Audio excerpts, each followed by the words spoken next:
Sound check 1 2 3. Sound check 1 2 3.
Good morning. Welcome to the General Issues Committee budget meeting of January the 29th, 2025. We have quorum for today's meeting. I'll recognize the members who are present here in council chambers and then joining us virtually. Joining me here live is Councillor Esther Pauls, Councillor Alex Wilson, Councillor Tom Jackson, Councillor Craig Kazar, Councillor Matt Francis, Councillor Jeff Beattie, Councillor Cameron Kretsch, and Councillor Brad Clark. Joining me virtually online, Councillor Tammy Wang with an awesome background, and Councillor John Paul Danko. Thank you and good morning. Before we proceed into today's agenda, if you just bear with me for one moment, I have some opening remarks on what marks actually a solemn day of remembrance, the 7th anniversary of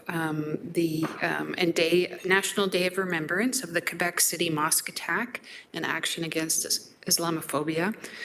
Today, we will remember the 6 people who lost their lives and the 19 others who were seriously injured during this terrorist attack. It's, as I mentioned, the 7th anniversary.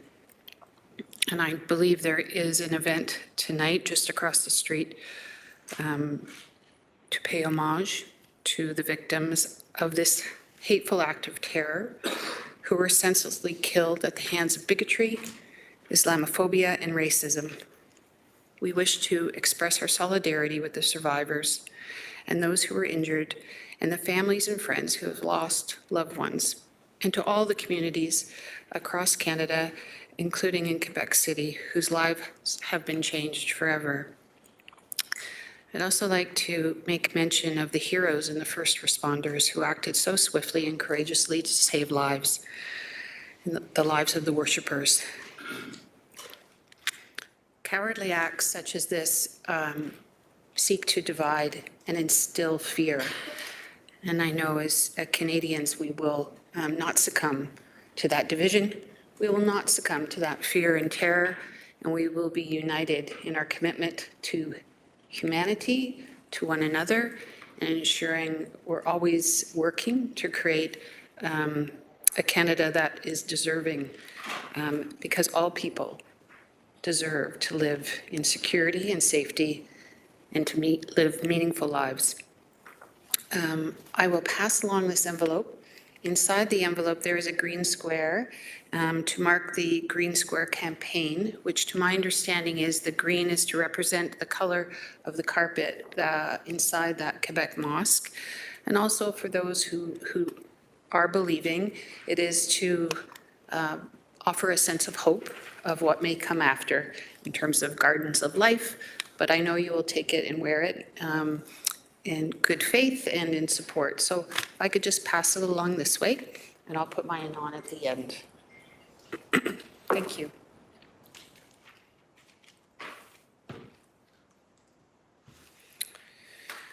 While we're doing that, we have to move on to the business of the day. Elsie McRae, are there any changes to today's agenda?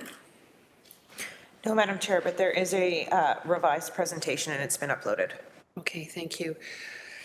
Councillor Beattie and Councillor Kretsch, please approve the agenda as presented. Any discussion?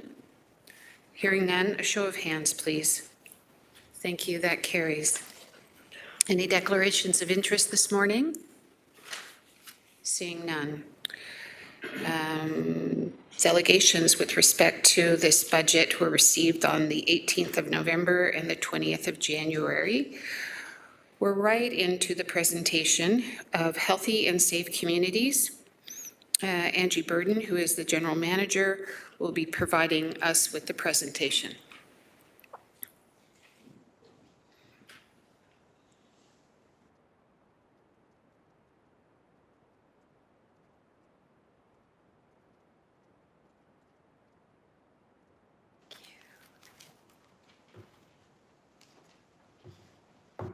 Good morning.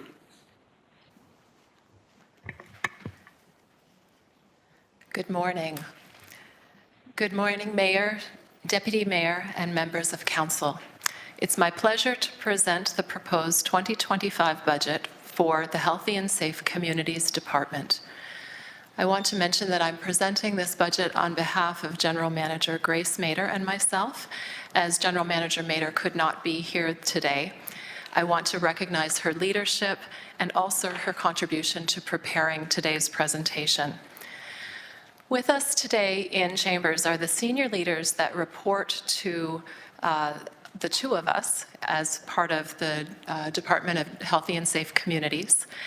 And we have here Public Health Services led by Dr. Elizabeth Richardson, Housing Services led by Michelle Baird, Housing Secretariat led by Justin Lewis, Hamilton Paramedic Service led by Chief Sanderson, and Indigenous Relations led by Caitlin Laforme.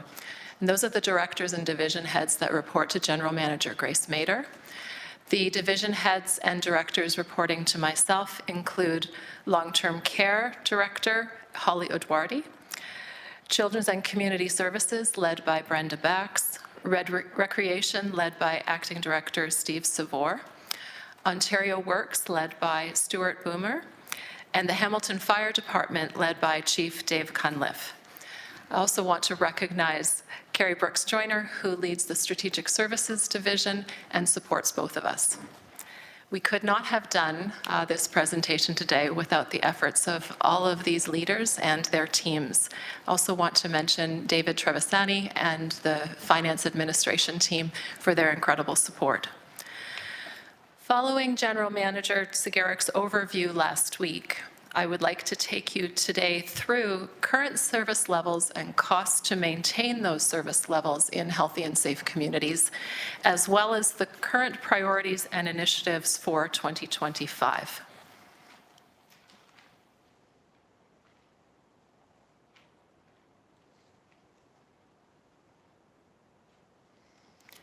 Healthy and Safe Communities is a large department with a broad range of services.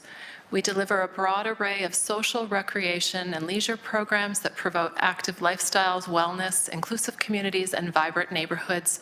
We ensure that citizens have access to public health programs they need, from monitoring the city for communicable diseases to developing services for local families of all stages during their children's development, and working to ensure the safety of the food we eat, the water we drink, and the air we breathe.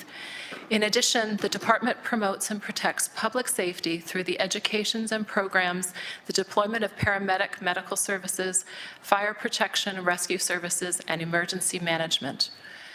You will notice here that the chart before you reflects two general managers. Council will recall the decision made in August 2023 to temporarily split the department to ensure capacity and address the critical need of our growing social crises in housing and homelessness, opioid addiction, and mental health. Council will also remember earlier communication regarding a pending organizational review. However, for the purpose of the budget, committee, and council reporting, the divisions remain as one department. I won't spend a lot of time on all of the services. I think all of us are well aware of the breadth and the scope of the services that are provided.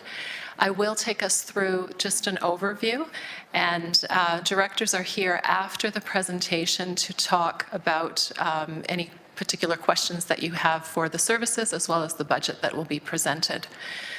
So we do have, we're privileged to host Indigenous Relations, and the team is a 6-member division that has been working citywide to provide guidance and education on reconciliation and aiming to improve the lives of Indigenous individuals and families within our community. We also provide recreation programs and services across 41 community centers and pools, 19 arenas, and 3 golf courses. And I'm pleased to report that as of this year, we have returned to pre-pandemic levels of service delivery in our recreation division. We also provide services through childcare and early years. We are the service system manager for that system. We provide throughout the range of ages, and all the way from childcare within healthy and safe communities, all the way to long-term care facilities and senior services. And we provide Ontario Works and special supports to individuals requiring social assistance and other supports as a result of low income and challenges in that social issue. Our services also include Hamilton paramedics and fire, as well as public health clinics and public health programs. And finally, the department provides a variety of services for supportive and affordable housing and homelessness, as well as our housing secretariat. Our department holds carriage of the citywide strategies, including the Community and Safety and Wellbeing Plan, the Urban Indigenous Strategy, our Youth Strategy, as well as the Age-Friendly Plan. I'd like to take us through advancing council priorities and demonstrate some of the ways that the department is working to progress term of council priorities that have been set by this council. The initiatives on these slides are just a few examples, and I'll pick one or two from each slide for the sake of time. So under the term of council priorities, sustainable economic and ecological development, we have facilitated growth in key sectors. So we've created 265 new childcare spaces through the Canada-wide Early Learning and Childcare Plan, and providing childcare in Urdu, Farsi, Arabic, French, and English for families to receive culturally appropriate childcare. Under the Accelerated Reduction in Admissions subheading for this term of council priority, I want to draw attention to the paramedic service who piloted solar panel technology to enable the auxiliary batteries to run the vehicle rather than fuel. This project has been successful in being awarded a Climate Change Reserve Grant for 2025 to outfit all ambulances with solar panels. It's exciting to see some of the innovation underway amidst lots of priorities and pressing social challenges. When we get to safe and thriving neighborhoods, Council will be very familiar with all of the extensive work underway in housing and homelessness through our Secretariat and our Housing Services Division. I'll highlight a few. To support the preservation and expansion of affordable housing, we have funding for 440 new affordable housing units from the Affordable Housing Fund, and funding for 335 new supportive housing units from the Supportive Housing Account. We've expanded incredible effort to support individuals who are unhoused and reduce the number of individuals who are homeless, and we have expanded the shelter system by 80%. Continuing with safe and thriving neighborhoods, I'll draw attention to the fire department who completed the 5-year update of the Community Risk Assessment Report, which was presented to committee and council in November, which is a critical tool to plan efforts to keep the community safe.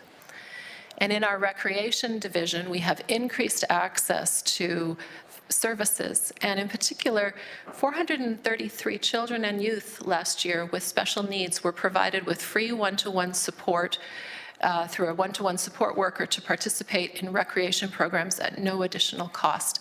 And this was a 58% increase from last year. Throughout the department, we are consistently applying public engagement practices on city initiatives. There are many examples. The department has a continuous improvement mindset, and we have responded to the objective to modernize city systems across multiple divisions.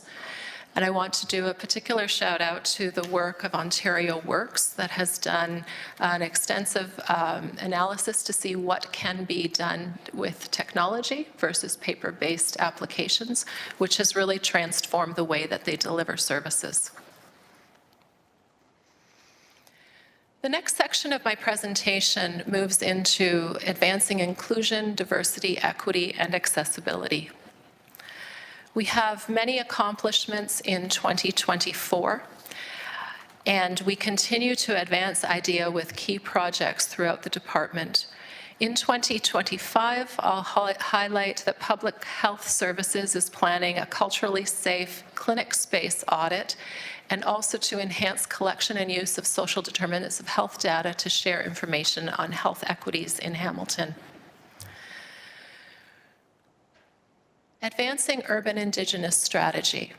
We are actively working with other divisions across the corporation on policies related to Indigenous engagement. And I'd like to say that although we are privileged to host the Indigenous Relations Division within Healthy and Safe Communities, it remains the responsibility of every staff, team, and division throughout the corporation to work to advance truth and reconciliation commitments and to make progress on the Urban Indigenous Strategy to ensure that the programs and services we deliver and the culture of the organization move forward in a good way for and with individuals and families who are Indigenous who call Hamilton home.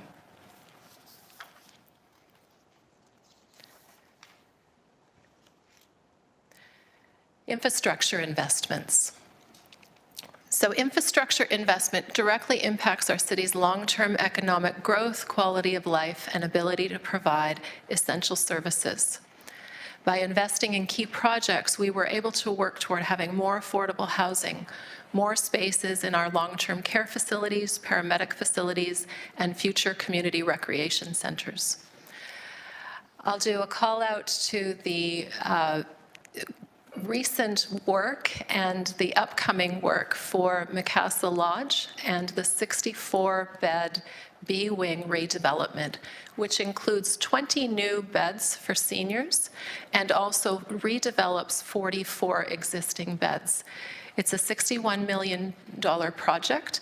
We hope to have a groundbreaking ceremony in February, and we anticipate a 60% completion of construction in 2025.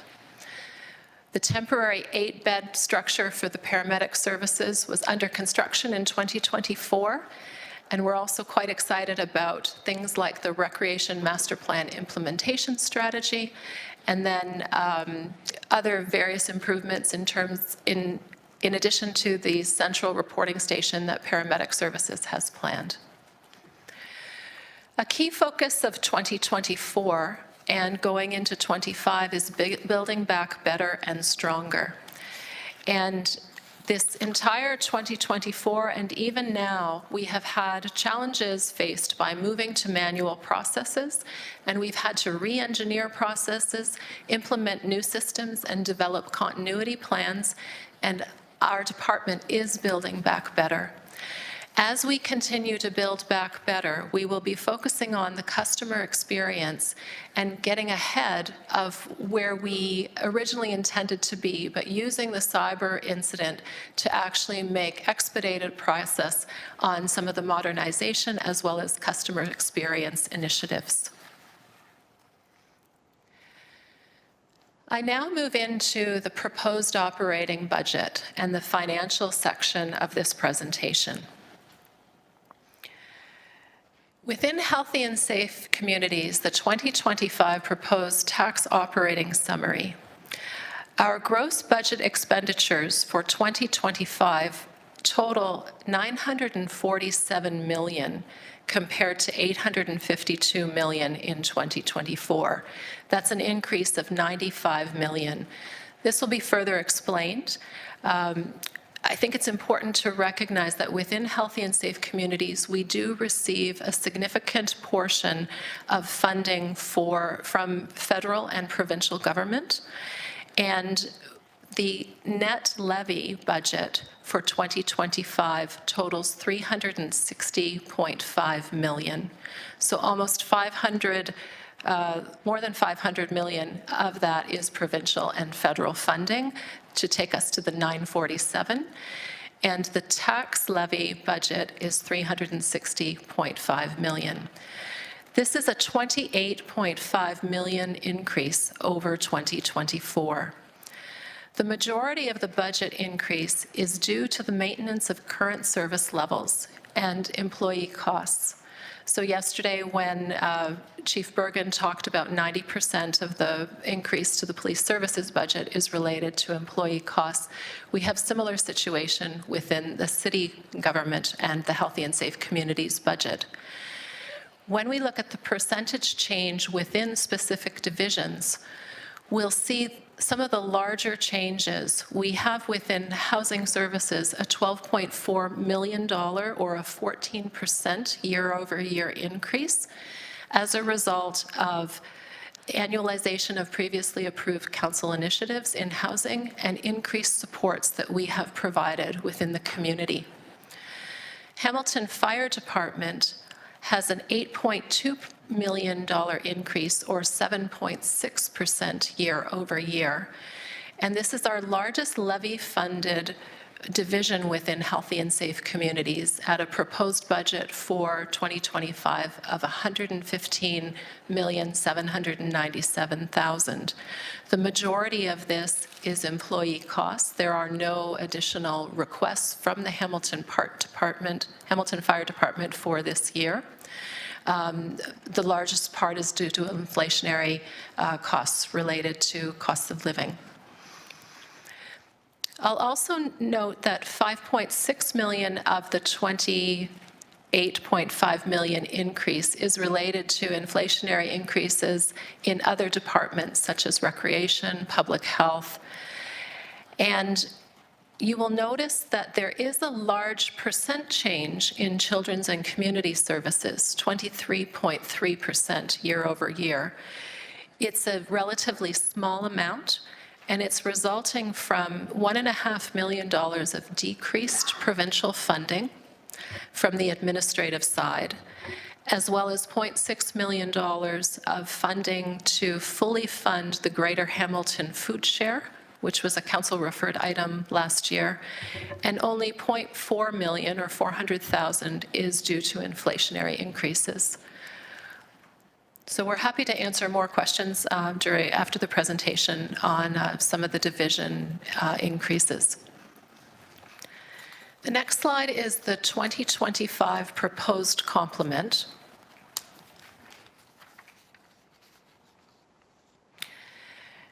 And highlights include an increase of 20.2 FTEs from the restated 2024 to the 2025 budget. I'll talk a little bit later about 13 of those FTEs being for Ontario Works, funded by provincial funding increases, which is a good news story for us as we work to really support the increasing caseloads in Ontario Works. And again, it's fully funded by provincial funding increases. 5 FTEs, 3 from housing, and 2 paramedics are council-referred items funded by provincial funding sources to be confirmed. 3 FTEs are from long-term care funded by year-over-year savings, and 2.5 FTEs are from recreation funded through user fees. And 1 FTE will be deleted with rationale that I'll explain next slide. It was an error in the complement slide that we want to correct with this presentation that you will see in your budget. I also want to mention that fire has decreased by 4 FTEs and public health has decreased by 0.3 FTEs. In the case of fire, there was a pilot program that anticipated revenue coming into the fire department, and that did not materialize in a way that would support the 4 FTEs. So the fire department has worked to figure out a different way of providing that service. And as part of our cost mitigation and really looking at how do we shore up as much as possible resources within our divisions, the fire department has found a different way to provide that service without having the FTE count.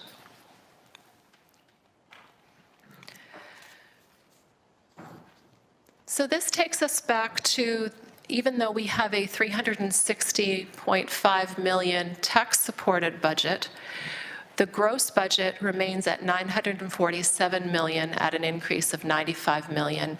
And the full $947 million represents the scope and breadth that our divisions are responsible for and accountable for to various levels of government. You will see that 38% of our department operations is funded by property tax. Over half is provincial funding at almost 500 million. Federal funding is at 19.3 million, or 2.1%. We have used reserve funding at 2.5%, or 23 million, and our fees account for 43.7 million, or 4.6% of the budget. Would just mention that of the federal funding, 14.1 million is yet to be confirmed, but as it is the expectation of city government and our mayor that we would expect contribution from federal and provincial levels of government for homelessness and housing, we continue to advocate to upper levels of government for that important funding. To date, we have received 2.6 million of Unsheltered Homelessness Encampment Initiative federal funding, which will be applied to that 14.1 million, and another 500,000 from the provincial government, which will be applied towards that 14.1 million.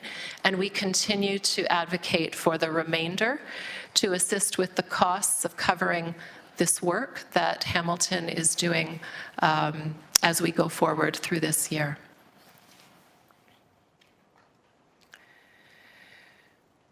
I want to talk briefly about 2025 operating budget drivers.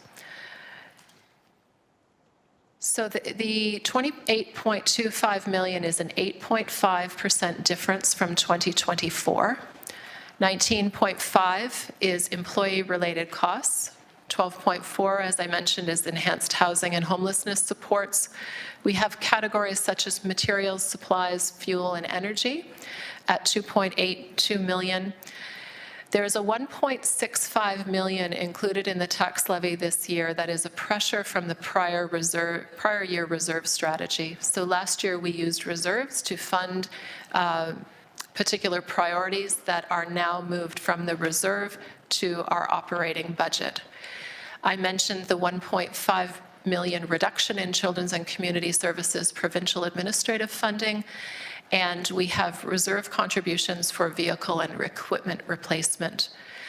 That is offset by almost $9 million of provincial funding increases and 1.94 million of user fee and other revenues, primarily in recreation and long-term care, some in public health and the fire department.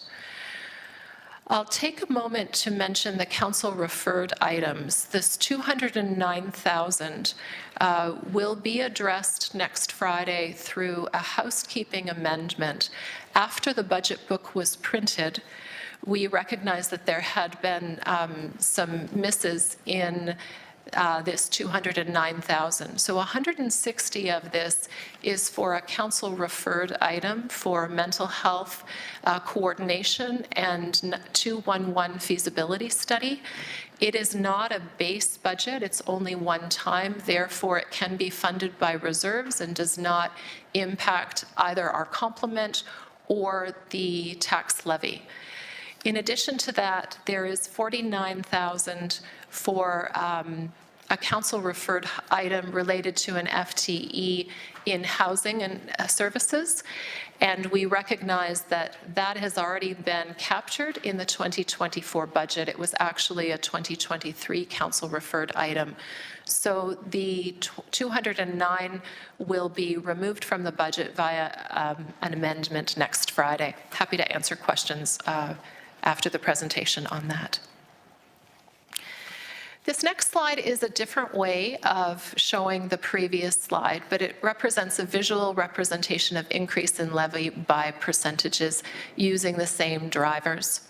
You will see here again the amount that is driving by employee-related cost, which frankly would be much higher if we were not showing it in ratio to the increase of housing and homelessness supports. Similar to what General Manager Zagarek has mentioned, senior staff, the senior leadership team with the city manager, all of our division leads and their teams have worked very diligently over the last several months to determine how we can reduce the tax levy and have our costs controlled. When we did this exercise in Healthy and Safe Communities, it is a challenging proposition because we have relatively few capital projects and we have a growing social need. And delivery for programs, the demand has increased for support and services at a time when we are also looking at cost containment and cost mitigation. However, the exercise yielded a 5% decrease or $21.5 million in mitigation efforts, including advocacy to upper levels of government. Again, some of this, the 14.6 is still in progress, has not yet been secured, but it is our full intent to secure those dollars from upper levels of government. We have examples such as the NG 911 project is provincially funded 100% as a result of staff's efforts to apply for grants and from the province. We have increased our user fee revenue, which adds another $1.9 million to our revenue side.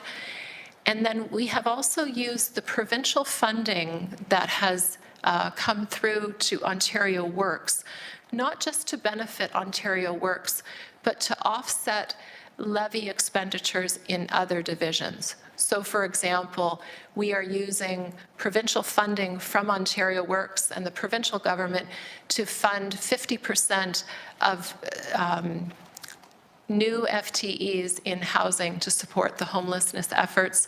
And we have also used provincial funding to recover full cost recovery for some administrative expenses as well. So the cost of, or the benefit of that has led to 1.2 million of other savings.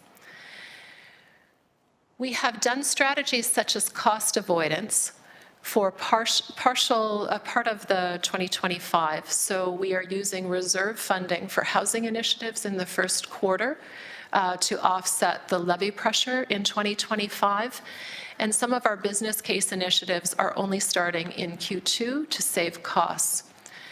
I'll also mention that we are looking at ways to avoid costs, reduce costs, and generate revenue, even though we haven't realized it. We have put it on this slide, and I'll highlight what we're doing in long-term care.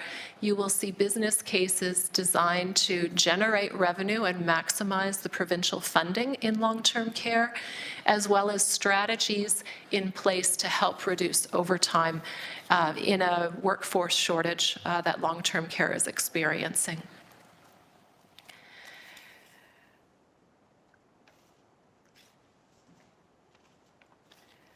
The council referred operational investments. I'd like to group these into this slide into two buckets. We have council referred item 1, 2, and 3 that were brought forward through report HSC 24027. And these are supports to reduce homelessness pressures and managing encampments. They include things like shelter operator contract increases, shelter beds, emergency shelter beds, rapid rehousing, and case management support. And Director Michelle Baird is pleased to answer any questions on further detail on those 3 council-referred operational investments. Council-referred item number 4 is the 49141 expenditure that is an FTE that I mentioned will be dealt with next Friday by amendment and will no longer be needed to be discussed because it's already been in play and the individual is working in that program. And then I'll speak briefly about the mental health coordination, integrated crisis and outreach response model, 211 feasibility. So this is a result of a report that was requested by council related to the Toronto Community Crisis Model and a program that they have in Toronto where individuals may call 911, but may also instead choose to call 211 as a central access point for receiving mental health support in a time of crisis, and then follow-up outreach supports. There was a council-referred item that has directed staff, subject to budget approval, that we would work with the Greater Hamilton Health Network to understand the crisis and outreach response system in Hamilton and determine what kinds of improvements can be made for a better integrated system for clients reaching out for that service. That work is, we've done some preliminary work, and we have support of the Greater Hamilton Health Network to proceed with that. I would mention that it is not City Council or our mandate in the mental health space. We feel that we can support the work of the Greater Hamilton Health Network. It's very challenging because mental health right now falls through the cracks of many provincial and federal ministries, and yet remains one of the most important and critical needs we face in our community. Again, happy to speak to that in more detail during questions if desired. The staff business cases, I would start by saying they are all fully funded, and we'll start with the Ontario Works funding plan. So this is a good news story in that this is the first increase to administration for Ontario Works since 2018, even though caseloads continue to rise 20% year over year.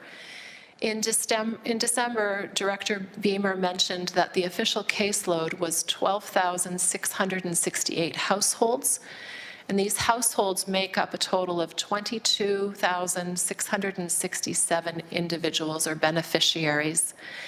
And as the province restores caseload-based administration funding, we are able to respond to these higher caseloads.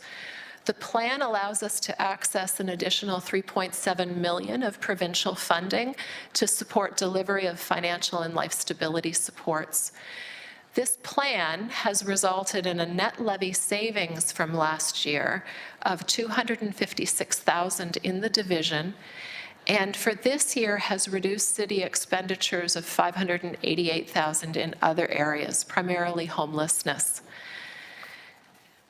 It should be noted that, again, as a cost containment exercise, we would have had access to another $1.5 million of provincial funding.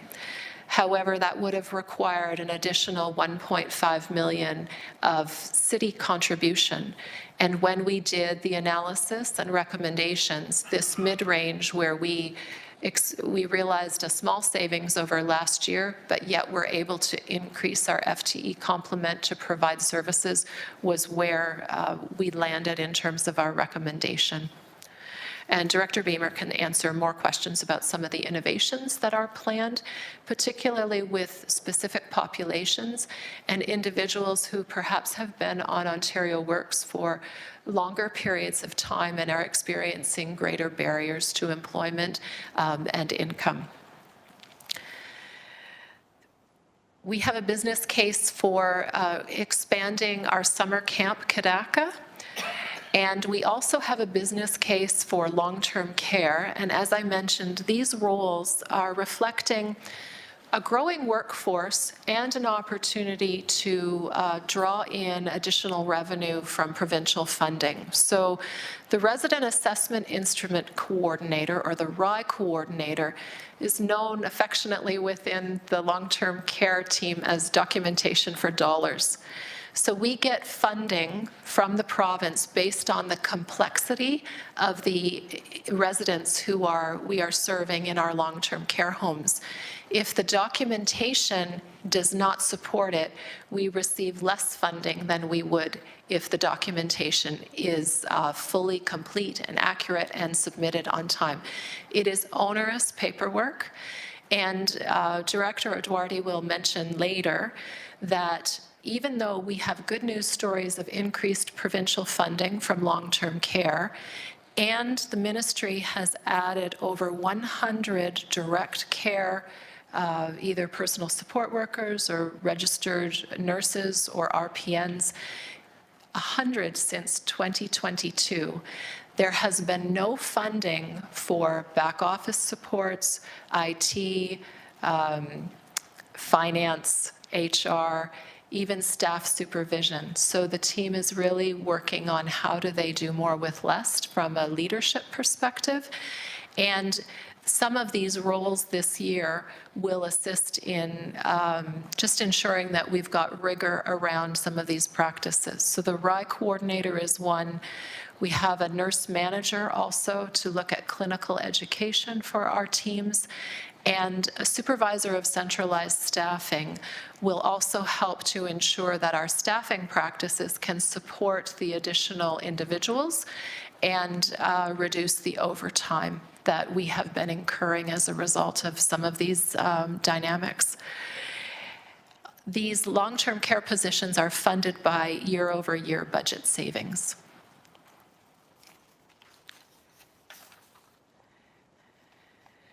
Based on our forecast, when we come to the departmental multi-year outlook, if there are no in-year changes, the budget will increase by 5.4% in 2026, 4.7% in 2027, and 4.4% in 2028. And just to note that within public health services, some of the employee cost increases will be offset by ministry funding. Within the capital budget, so we receive, different divisions within Healthy and Safe Communities receive block funding, and that's how we are mitigating our capital budget for some of the routine capital expenditures and the smaller projects. Long-term care and recreation capital projects are all included within Public Works capital budget. So this is the 2024 proposed capital budget summary. You'll see that there are block allocations for paramedics, for fire, housing services, and healthy and safe communities.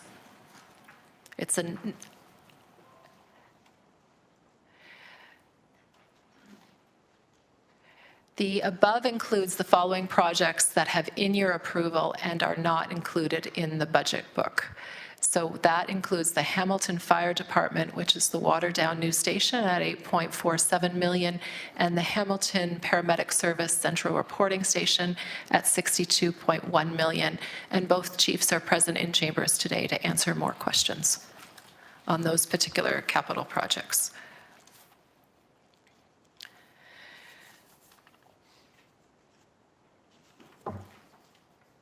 Apologies, I think I've mixed up my notes, so I think I'm speaking now to the wrong table. So those comments about, this is our gross expenditure and block funding, but does not include those capital projects that I mentioned just now that both chiefs are available to answer. When we get to the operating impact of capital for 2025, when we do capital projects, there are certain operating expenditures that come through either in a dollar amount or an FTE. I will just note that under recreation with the Sir Wilfrid Laurier Gymnasium addition, there is an operating impact of capital of 3.6 FTEs for programming staff at that location.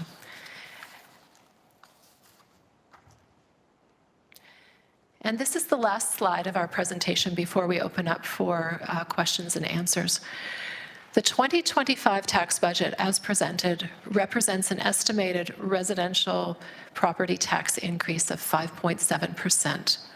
Of this amount, Healthy and Safe Communities represents 1.8% of the 5.7% increase.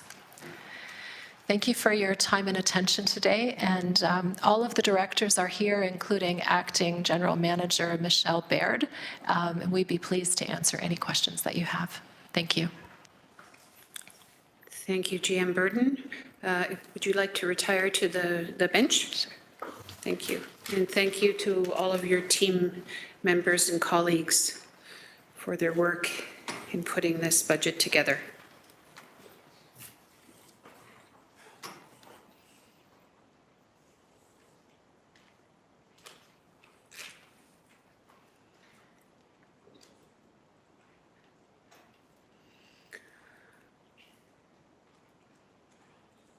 Okay, if we're ready to go?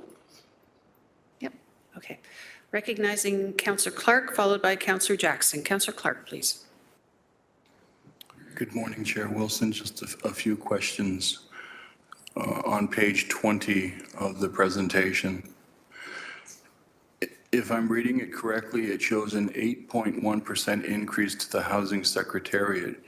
Can I get an explanation as to what is the increase in spending?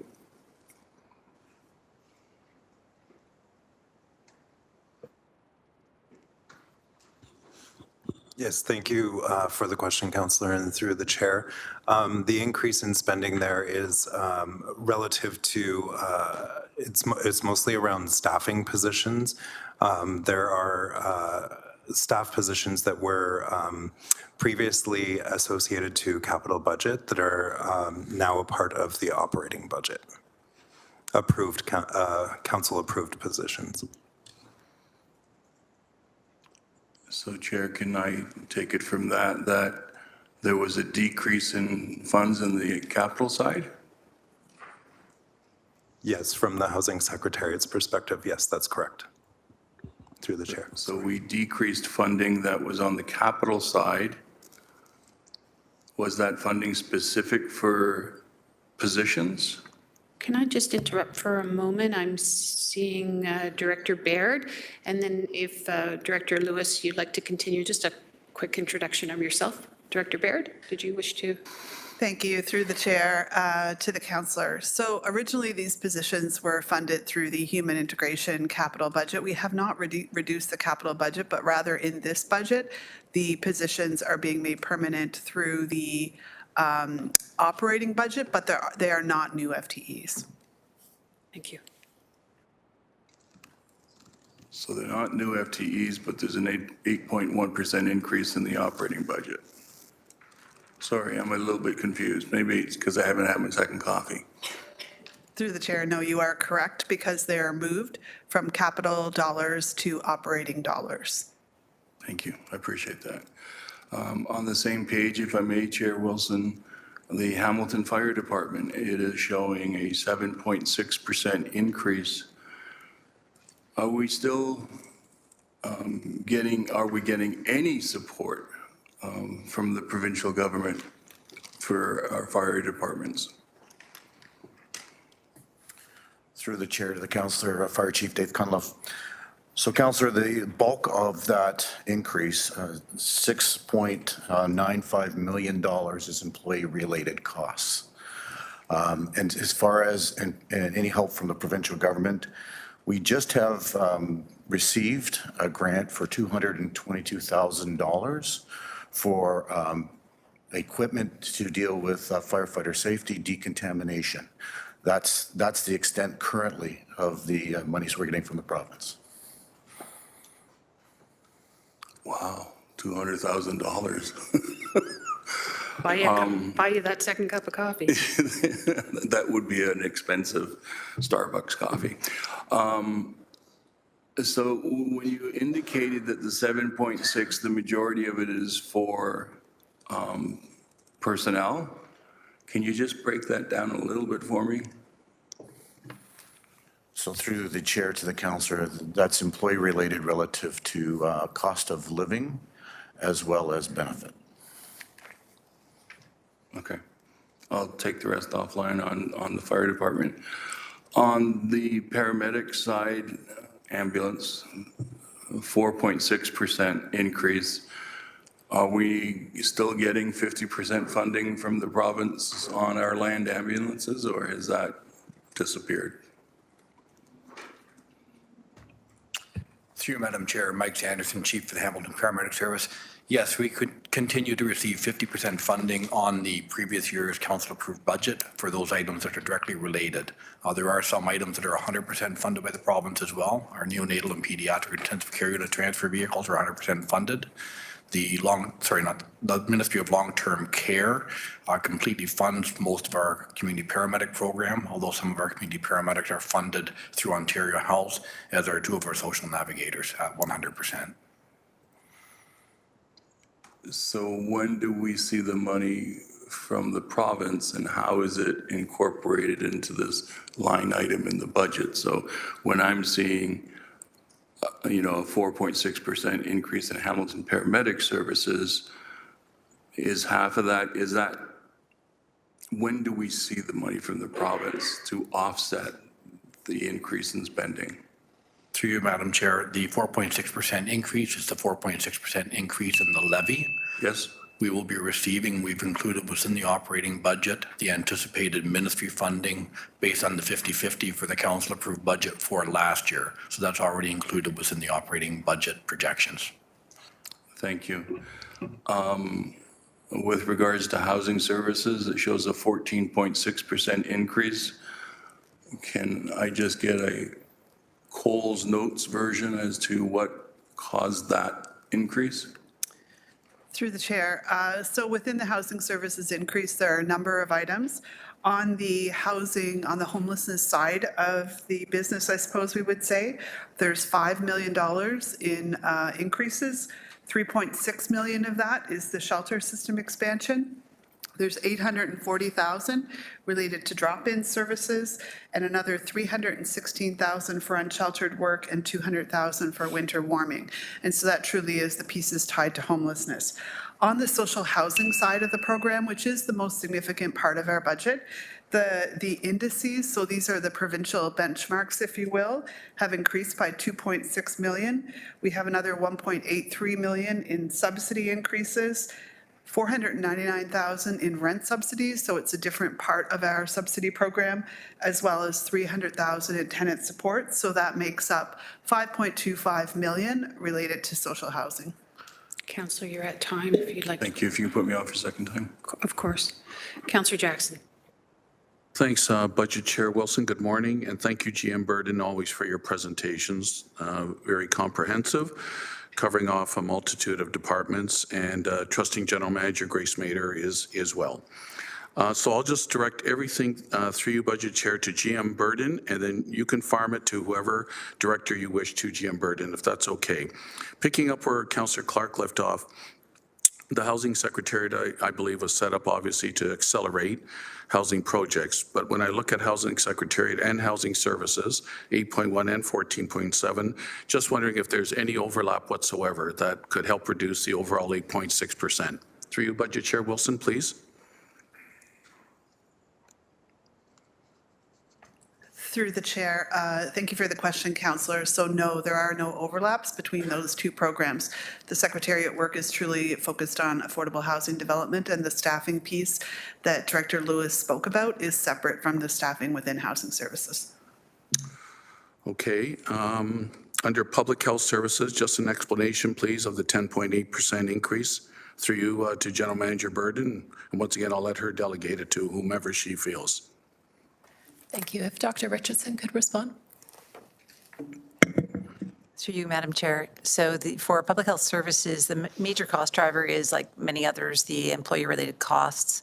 As well, we have lost reserve funding for some ongoing programs and services. And so that's having those costs then fall to the levy rather than being funded through reserve for this year. Overall, on a gross, from a gross perspective, the PHS budget sits at a 2% increase on expenditures.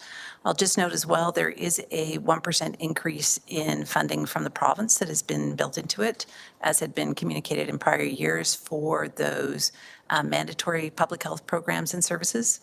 And so that is offsetting some of those expenditures to some extent. So Dr. Richardson, thank you. If a layman was listening in today from my constituency, they see the 10.8%, but you just said, if I heard you correctly, it's really only a 2%, Councillor. Can you reconcile that difference again for me, please, through you, Budget Chair Wilson?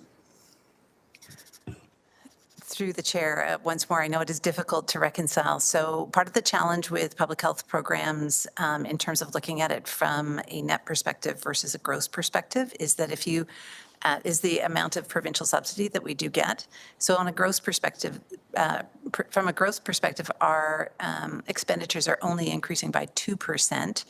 However, because funding had previously come from reserves, those costs are now falling to the levy. So that's about $668,000 worth of the expenditure increase. As well, the province has provided a 1% increase in funding, which doesn't keep up with the cost of inflation related to staff expenses, which is our largest driver in expenditures. And so ultimately, those additional costs end up falling to the levy and reflect that larger expenditure increase than would be there if we were, for example, an entirely levy-funded part of the organization. Thanks, Dr. Richardson, for the further explanation. Obviously, we all know reserves are a one-time and can't be sustainable, so that's the major gap there that I heard loud and clear. And I would just leave it with General Manager Burden, Housing Secretary and Housing Services. I appreciated Director Baird's short reply that basically there's no overlap. But again, somebody as a taxpayer looking at that would question if there aren't efficiencies, possibly if there's any overlap. On the next slide, Ontario Works, the 13 FTE change. Somebody again looking at this chart would see the 13 and yet the percentage change at the bottom is 0.7%. So again, if the 13, if I heard correctly, GM Burden is, if I heard correctly, is funded 100% from the province, why do we even show this on here as a budget pressure? Through you, Budget Chair Wilson, please. Thank you. Through you, Chair, to the councillor. This is not shown as a budget pressure. It is shown as an increase in complement. And then also the corresponding business case mentions that it is a 0% increase to the tax levy. The province has previously funded part of Ontario Works at 100% and part of Ontario Works at 50-50 cost share. Additionally, last year, Director Beamer can correct me, but I understand that it's we funded Ontario Works to the tune of 3.8 million of tax levy last year that was not matched, and the increase in provincial funding allows us to have the cost matching now restored. I see. Okay. Thank you. Do I Councillor, have to you're go on at- a second time? Yes, you're at Please put time. me on. Thanks, Chair Wilson. Appreciate it. You're welcome. We have Councillor Nan, followed by Councillor Alex Wilson. Councillor Nan, please. Thank you, Budget Chair. Through you, first of all, thank you to General Manager Burden for the overview of the budget, as well as to the entire division for preparing the 2025 budget. I just wanted to come over to the mitigation efforts totaling over 20% reduction in the projected operating costs. And one, congratulations, and also thank you, I guess, to the province for the small funds that we do see there. But I digress. On the NG 911 Next Gen, the province had invested specifically for upgrades, recognizing that municipalities as well as rural communities had been advocating for enhancements around the upgrades for 911 call centers. Is there any clarity about whether or not the provincial government is also interested in some of the operational costs of 911 call centers? So those were the upgrades that got 100% funding. Any indication about operations? Through the chair to the councillor, at this point, the only thing that they have provided direction on is the actual upfitting of the 911 centers for the new technology and no operating costs. No operating, so it's all strictly capital. Okay, thank you. Councillor Alex Wilson, please. Thank you. Just trying to understand the provincial municipal funding. And so I think it came out in the Ontario Works. Some programs are 100% funded, some programs are 50% funded, but we weren't at that 50% funding target until this was restored. Just seeking confirmation that I heard that correctly. And we were in a deficit of about $3.5 million last year, for example, from that ideal ratio. Through the chair, Stuart Boomer, Director of Ontario Works. To the councillor, that's correct. we had approximately $3.9 million in city levy-funded investment last year that was not cost-matched, that was being used for the administration of the Ontario Works program. We've now been able to apply provincial funding for 2025 against that.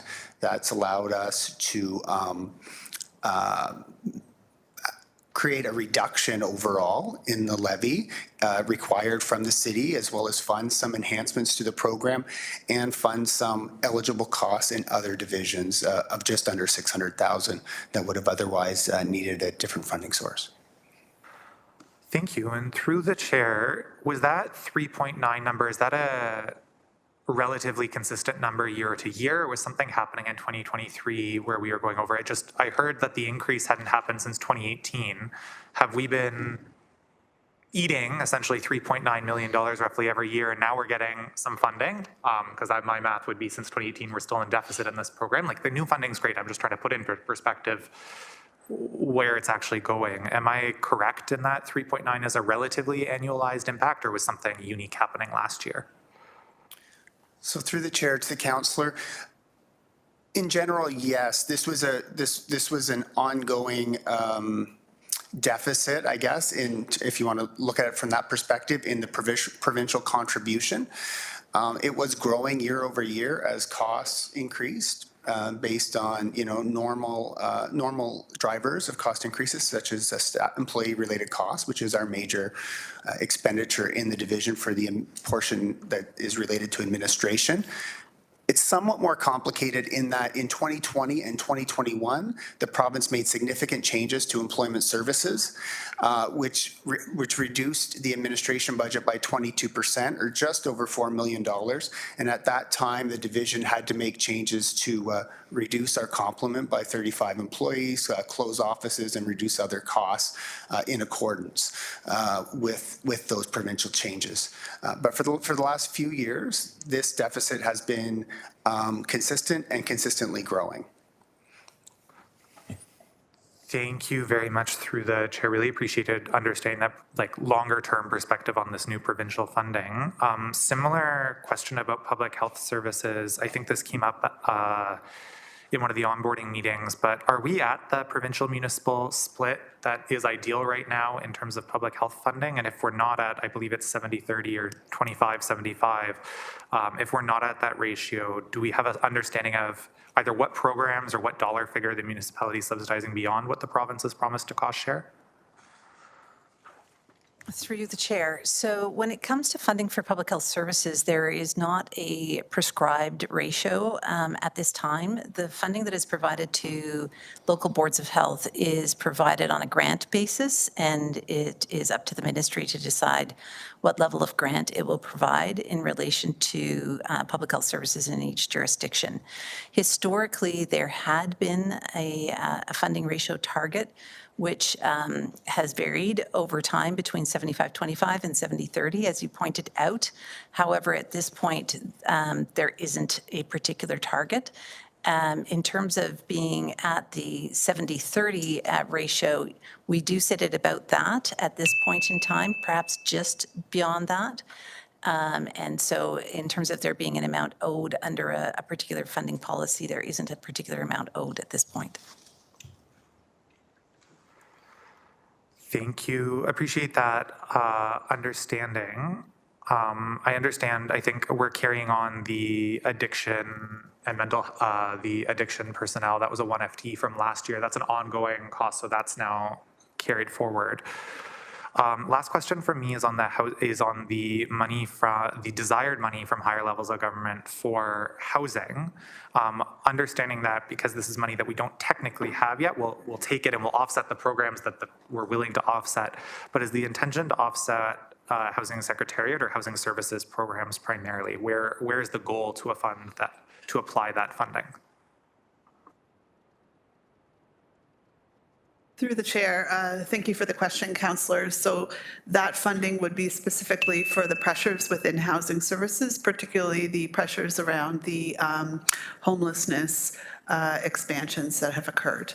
And to note that to date, we do have portions of that funding already. So in the fall, you'll remember we were here sort of late fall, $2.6 million in federal funding, $5.2 million in total over 2 years, and $587,000 in provincial funding.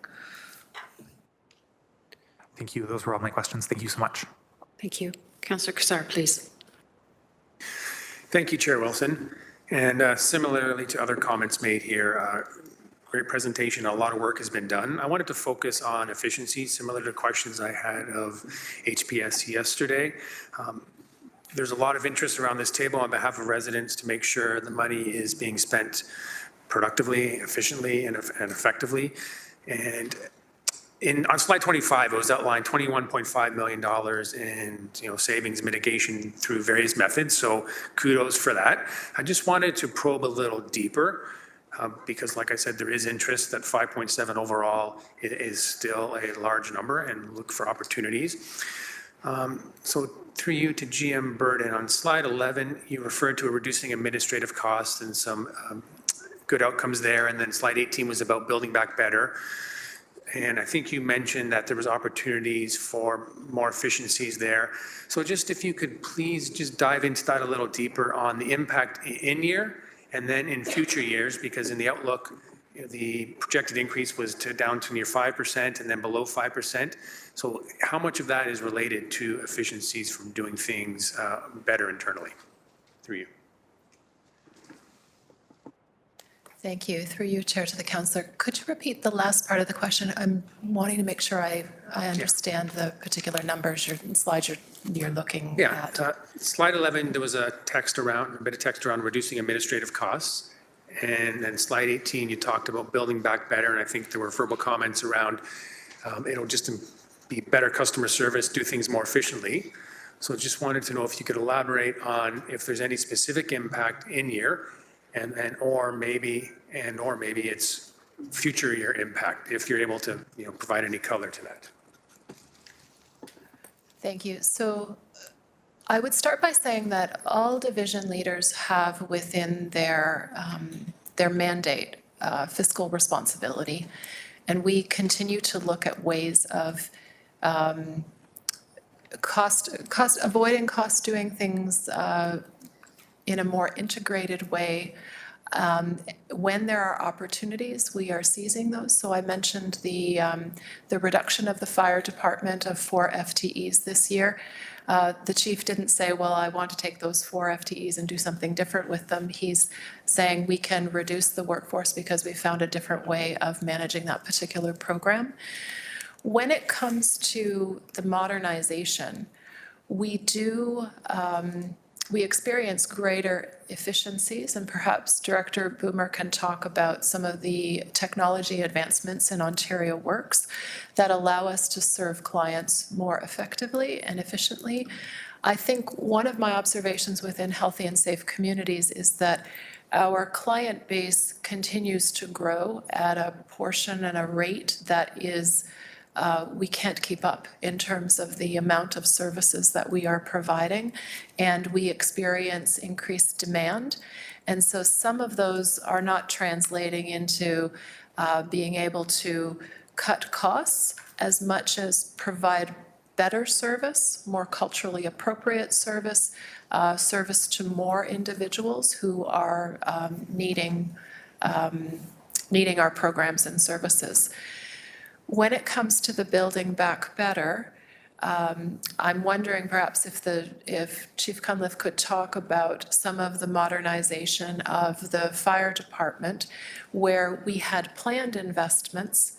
Now, as a result of the crisis, the cyber incident, we've accelerated those, and it is leading to more efficiencies and effectiveness within the fire department. So perhaps I'll ask both directors, the chief and Director Boomer, to give those examples, if that helps to answer your question. Through the chair to the councillor, yes, there are some opportunities that we have to both generate some small savings on the administrative side related to leveraging technology, as well as provincial tools that are being created to help us in the administration of the program. So even though we have a caseload that's growing quite considerably, we have a, small savings of 17,000 on our office-related costs. Primarily, one of those drivers is mail, postage. We've moved to a paperless by default strategy with our clients, and we're able to leverage the provincial technology, so we're not mailing out nearly as many monthly statements to folks related to their assistance. People can also get their letters through the My Benefits app, and we've been pushing folks to utilize the My Benefits app for social assistance so that they can receive their correspondence, communicate with their caseworker directly, and avoid having us to mail letters back and forth. So even though the cost of postage is rising, we're trying to drive that cost down within the division. At the same time, trying to create a better client experience through the use of those communication tools between our clients and our staff. So that's a small example of where we're making some changes to try to mitigate costs, but also improve and modernize service. So through the chair to the councillor, one of the things that we had been looking at was end of life for our records management system, and we have been expanding the use of that to become more efficient, looking at ways in terms of changing process that have been very labor intensive in the past, as well as some of the customer service facing interactions that we have. Unfortunately, through the cyber incident, our records management system was taken away from us. So we had already been planning through a capital project to replace it. So that has been accelerated. We are currently in the process of working with the new vendor to start getting that system set up. It will be a number of months before we are in that situation, but the system that we are going to be putting in place will allow us to continue down the path that we are going in terms of changing business process, to increase the amount of direct customer interaction that we can have to reduce some of the manual type process. And in terms of being able to provide additional information, specific information to the various divisions within the fire department to help them also do better process mapping in terms of how the services are being provided. In terms of the second part of that, relative to our computer-aided dispatch system, again, that was impacted through cyber, and we're in the process of working through a process to bring on another system that, again, will have enhancements to help us to better receive and then to dispatch and provide specific information to our frontline firefighters so that they will be able to, prior to arriving on scene, have a better idea of what they're responding to and be able to more effectively react to what they're facing when they get on scene. The other thing too, which I think is important, which is relative to creating efficiencies relative to the purchasing of operating equipment. We very much are feeling the impacts of the post-pandemic with supply issues, as well as a lot of the product we purchase is made in the United States. And so we are looking and have been successful looking at alternative ways to purchase equipment and specifically large apparatus, because we were having challenges with deliveries, which had gone from basically a year to 3.5 years, as well as costs have more than doubled. And so we've been looking at ways, and through council's approval, we found ways to do it where we're buying what we call spot buy, so off the lot purchases from manufacturers that provide us equipment that have got the operational requirements that we need at substantial savings, as well as being able to get things on the street to be able to replace our vehicles within 6 months of time of purchase. So we are constantly looking at that because the marketplace is continuing to evolve, continuing to be challenged, and we We know the importance of, as the general manager said, being fiscally responsible and trying to find new ways to do things that also save money, but also continue to allow us to be effective and efficient. Thank you. Through you, Chair, to the councillor. I would add two other examples of projects underway for 2025 include the user fee framework reporting that will come forward to council. So we are looking this year within Healthy and Safe Communities, our user fees have been increased by 1.9 million, which has provided some revenue for the department. We are undertaking a comprehensive analysis of user fees, primarily in recreation and transportation. Recreation is leading that work on behalf of the corporation, and then there will be application to other user fees across the city as well. But really looking at what can the market bear, and then what values do we want to put on different subsidies, subsidizing of rates, but having a very thoughtful and thorough analysis and then recommendations around where do we go in future years for user fees that are generated across the city. The other project I would mention is Vocantis, which I believe is currently underway. It's a scheduling software in long-term care that will allow for better efficiencies in scheduling of the shift lines. So we have almost 900 staff within our long-term care homes, and we can have large amounts of overtime or challenges with manual processing. So that's a technology solution that will result in better efficiencies. And I'm looking forward to Director Eduardi coming back and talking about the impact on overtime as a result of that and some of the other investments from this year. Thank you very much. I know I'm at time, so just a quick wrap-up comment. As I don't have any other questions. Thank you very much for highlighting those different projects. I know there's even more, but I think it's just important to shine some light on the work that is being done. Had been brought up by one of our colleagues, Chair, in a previous meeting. You know, there's a narrative in the public that city operations are very inefficient and there's lots of fat to be trimmed. I think this is an example, you know, over $21 million of smart decisions that have been made to reduce the impact. Yes, it's still 8+%, whatever the number was, but there's been a lot of work, a lot of examples here where doing things smarter, more effectively, and saving money. So I really appreciate the examples. Thank you. Thank you. Councillor Pauls. Thank you. I just want to note on page 28, there's just a little error. It says 2026 preliminary. It should say 2024, but that's, I think, on page 28. What happened to 2024? Am I reading it wrong? Just letting staff find the page, and GM Burden. Thank you. Through the chair to the councillor. So this is the department multi-year outlook. Right. The bulk of the presentation speaks to 2025 and in some cases reflects the change between 2024 and 2025. The multi-year outlook allows council to take a look at what is happening in future years. So starts with 2026 and goes forward to 2028. So that we have a sense of what the forecast is of increases, should all things that we know now remain the same going forward. All right.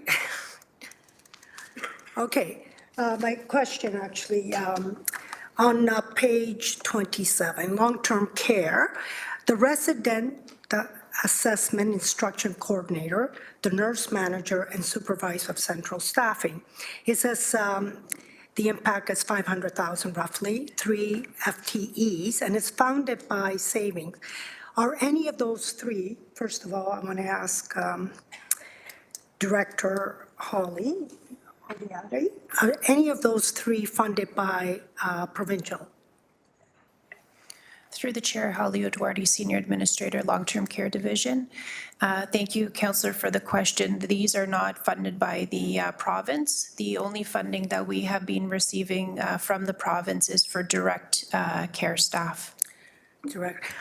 So you said funded by year-over-year budget savings. That's good to know that we do have some savings. Can you just let me know a couple of the savings that you encounter where it came from? Through the chair, those are going through each line item between both of the homes and trying to sort of rob from Peter to pay Paul to determine these positions that we believe are going to assist with savings in regards to decreasing close to $2.8 million of overtime, looking for opportunities to enhance our funding through the RI coordinator. At Wentworth Lodge, we have 160 residents who call Wentworth Lodge home, and we have 270 residents at Macassa Lodge. We have one RI coordinator at each home. So the RI coordinator that is at Macassa Lodge is trying to achieve the same work that the Wentworth Lodge home is doing in order to find all of the opportunities for enhancing funding to come in, but it's difficult with the almost double residents that they're having to do those mitigations for assessing all of that documentation. And in addition to that, that will also help with the scheduling piece that GM Burden chatted about earlier, also in regards to the overtime, to assist with having a dedicated supervisor. Since 2022, the province has supported us with approximately 106 FTE, again, only direct care staff to be able to support care for our residents, but no supplemental support for managing and supporting those team members.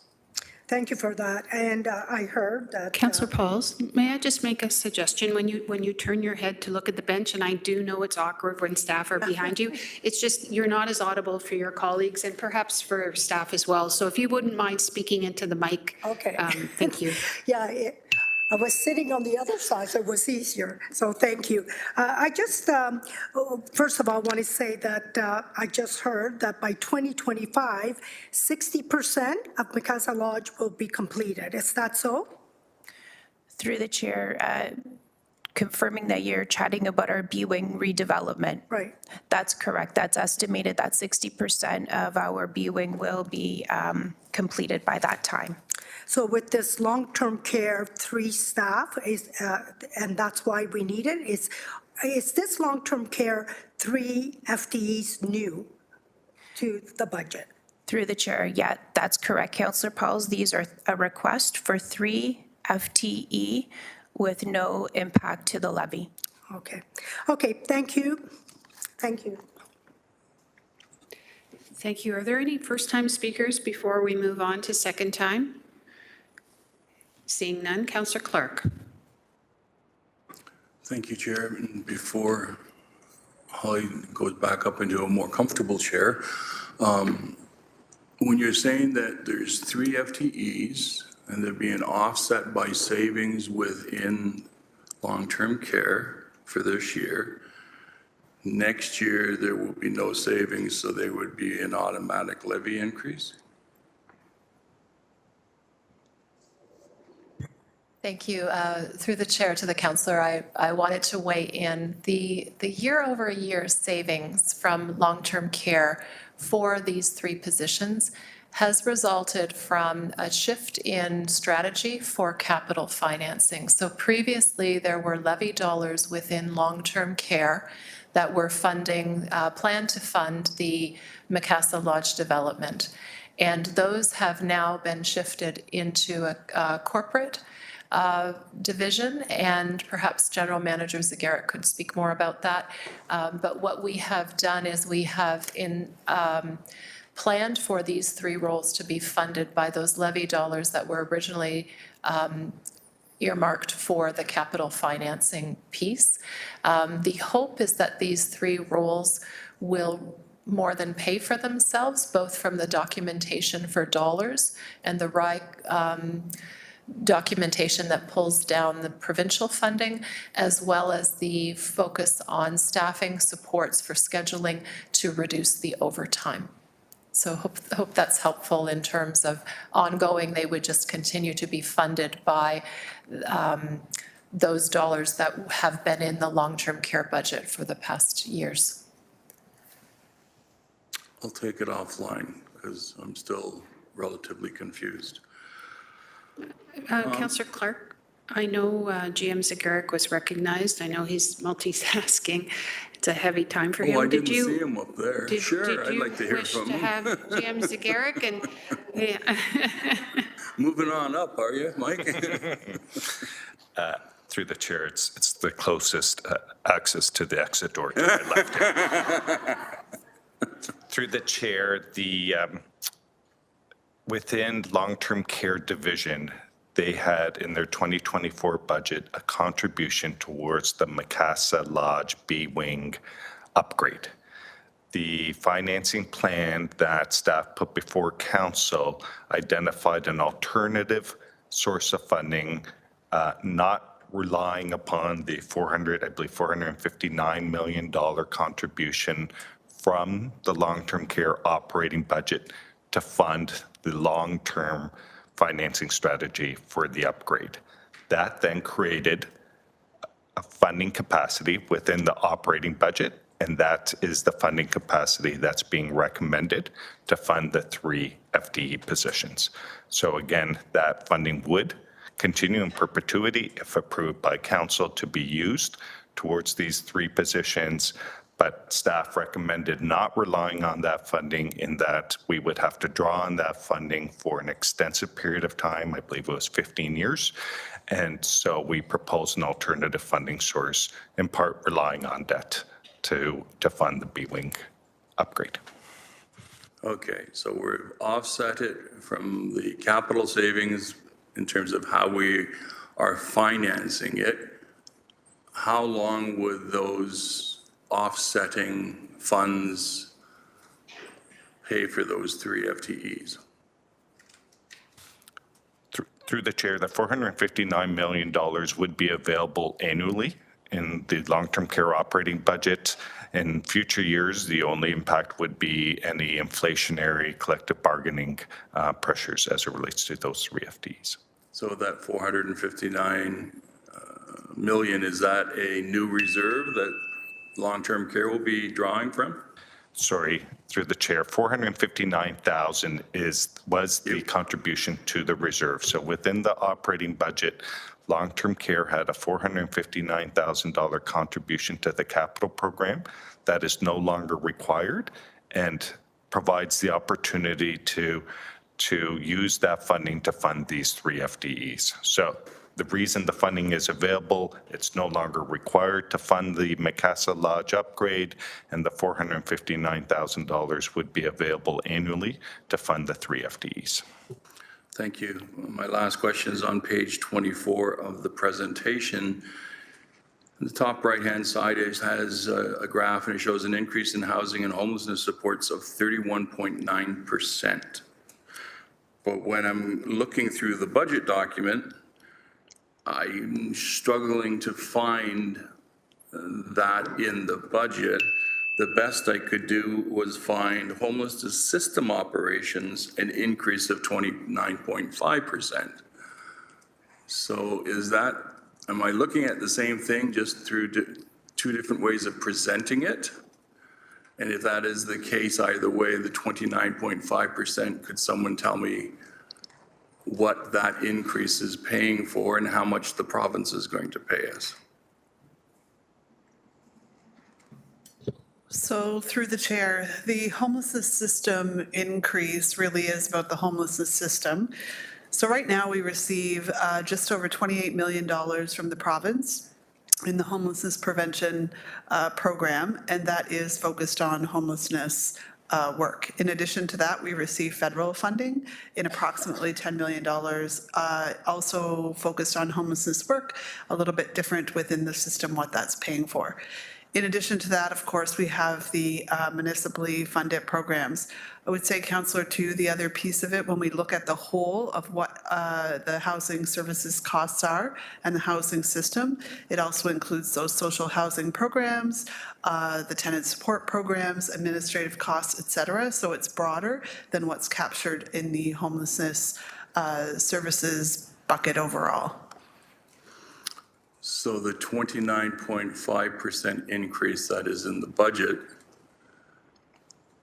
is that covering all of the programs that you're speaking to? So we've already spent a little over 100 million. The province gives us 28 million, which I keep harping on about. Hope they're listening. Are we now increasing that $100 million by 29%?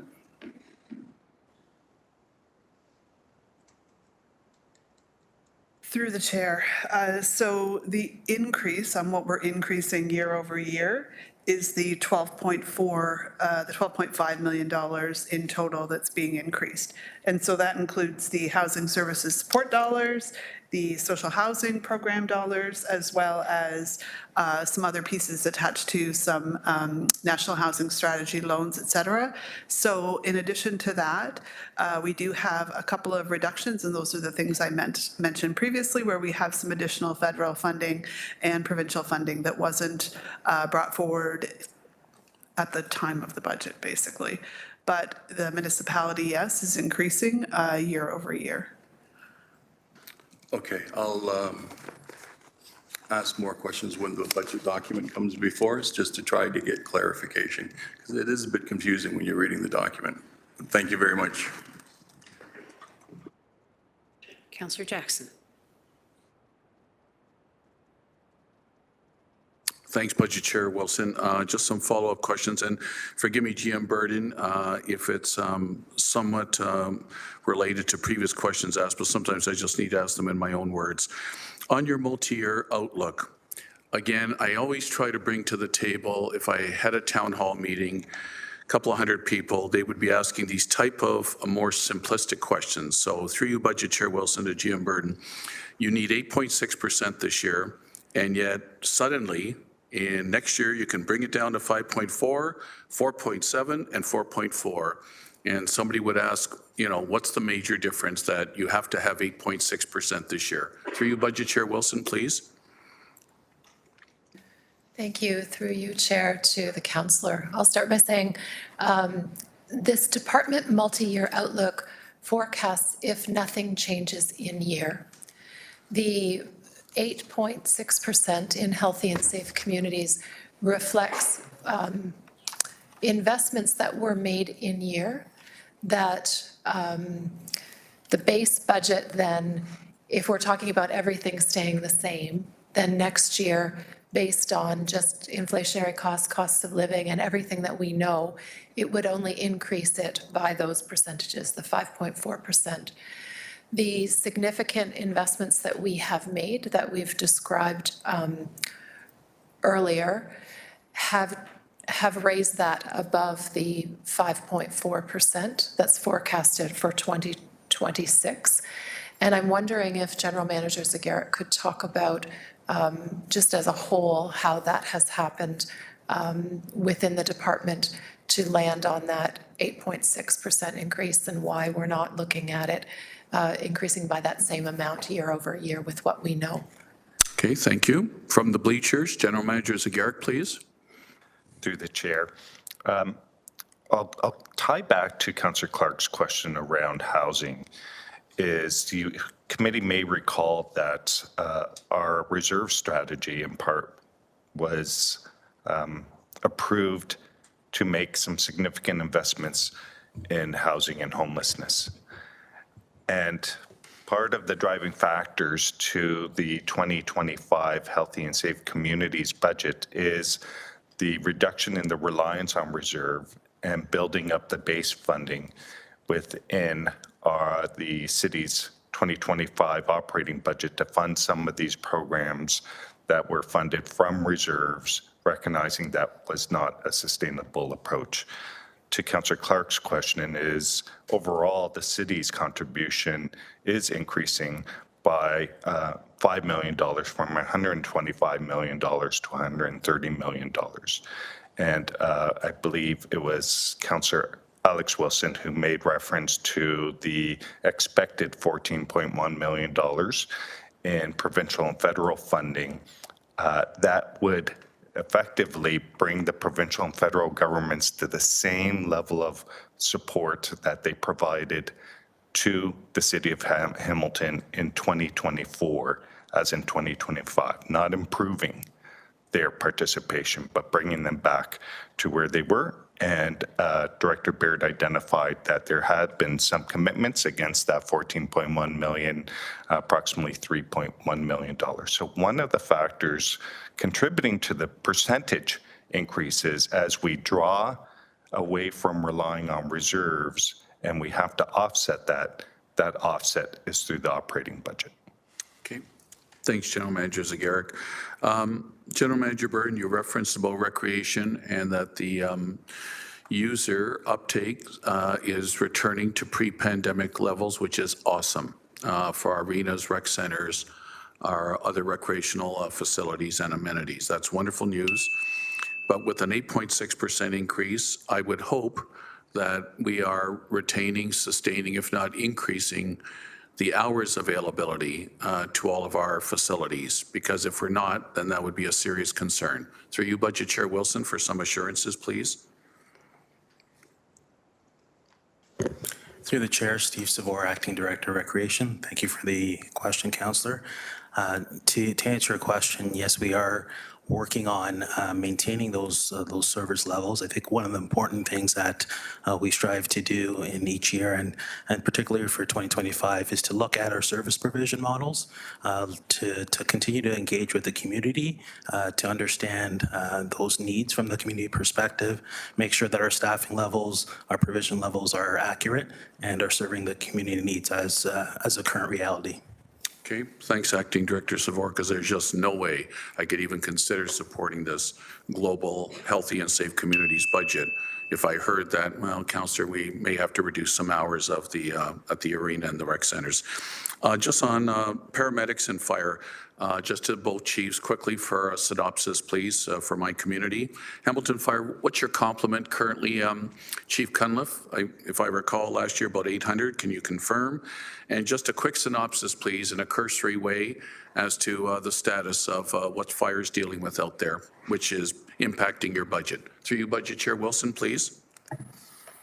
Through the chair to the councillor. So councillor, our FTE count as of 2025, and this is full-time equivalent, which I will explain in a second, is 625. But within that, our volunteer firefighters are referenced as 40 FTE, and we have 300 volunteer firefighters. So the count is well over 800. In terms of our challenges that we're facing, Councillor, a lot of it from a running of the fire department, it's the increased costs that we're seeing. We are very much tied in with what's happening relative to the service and supply of goods and services for us. As I mentioned before, a lot of what we purchase from equipment and supply comes from the United States. Correct. So that's having significant impact. Post-pandemic is still significant. Costs have more than doubled in some areas. The other component is as I mentioned earlier, the majority of our budget is people-related costs. And so that's dealing with wages, benefits, and quite frankly, when you look at the total increase that we have, the second largest increase is about $700,000, which is related to trying to maintain our reserves, which is what we use from operating to purchase the equipment. Other than that, it is really a maintenance budget, Councillor. There is nothing there other than our heat, hydro, and gas expenses that are going up. We recognize where this community is today, and we are doing our best to deliver effective and efficient service with the folks that we have and trying to maintain the costs that are certainly impacting us. So could I summarize, Chief Cunliffe, by saying that overall you're doing your darndest to maintain level of service, if not increase? Correct, Councillor. Thank you. Same questions, if I could, Chair Wilson, my last question to paramedic EMS Chief Sanderson. Roughly your complement, memory serves me right, roughly around 300. And just a quick cursory state of affairs, please, impacting your budget. Through you, Madam Chair. Actually, Councillor, the FTE count for us in 2025 is 434 FTEs. Wow, I got to update my files, okay? It is approximately 350 full-time frontline paramedics plus other support staff and other activities, but the total FTE count is 434. We have major challenges, as can be expected, in terms of process, but we've actually had, I think, a very successful year in terms of the level of activity. Despite the fact that we increased our call volume, the number of events, 911 calls coming in, and the number of responses by just about 5.4% last year. We actually improved our response time performance significantly, including response time performance across each and every ward in the city, including, as an example, Councillor, in your ward, a reduction of response time by 11%. Outstanding. Thank you. Those are significant improvements in the level of activity. Having said that, we run into the challenges on vehicle replacements. We're still continuing to challenge on that. Our vehicles are taking 18 to 24 months to be received. The cost has gone from about $185,000 per vehicle up to about $300,000. We do have a 6-year life cycle, and we're well behind on a replacement process on that. We have continuing challenges in terms of equipment and supplies, all of those things that would go into it. We have no business cases that have gone forward with the exception of the 2 FTEs under housing to support them in the Social Navigator program, partially as a result of the fact that we've actually been able to reduce the hospital offload delays significantly through the ministry's offload nurse funding program, which we've been able to double in the last 2 years, and that's 100% funding from the province, as well as other significant activities we recognized here with council before. Having said that, we're continuing to have some challenges. We're continuing to work on them, and we'll do the best that we can in the process. We are working on facilities. It's going to take us a while to work our way out of that hole in facilities, but I'm very happy that we have council commitment on the central reporting station. We do have some other reports that will be coming forward for the posting locations going forward that were included within our master plan as well. Chief, safe to summarize then that you're maintaining, to the best of your ability, level of service, if not enhancing it? We're maintaining to the best of our ability the level of service within the resources available. If I could make a closing comment on Macassa Lodge, Budget Chair Wilson, I'm done for today. That project, which I'm strongly supportive of and has been in the wonderful care of the last 6+ years of Councillor Esther Pauls, has gone from $25 million originally for redoing the B wing to now $61 million. There is a horrific gouging going on in the construction industry some way, somehow. It's ridiculous. However, for the frail elderly of Macassa Lodge, this is the most wonderful, best way that we can enhance their twilight years. I'm fully supportive, but something is terribly wrong in the industry, and I hope someday there'll be correction. Thanks, Budget Chair Wilson. Thank you. There are no further speakers. If we can have a mover and a seconder to receive the presentation, moved by Councillor Alex Wilson, seconded by Councillor Tom Jackson. A show of hands, please. Thank you. That has been received successfully. There are no notices of motion. Thank you. We're on to an adjournment. You are adjourned. Thank you on behalf of this Budget Committee to all members of staff who were so diligent in preparing this budget and for the presentation and for the answers to our questions. Thank you. Have a good day.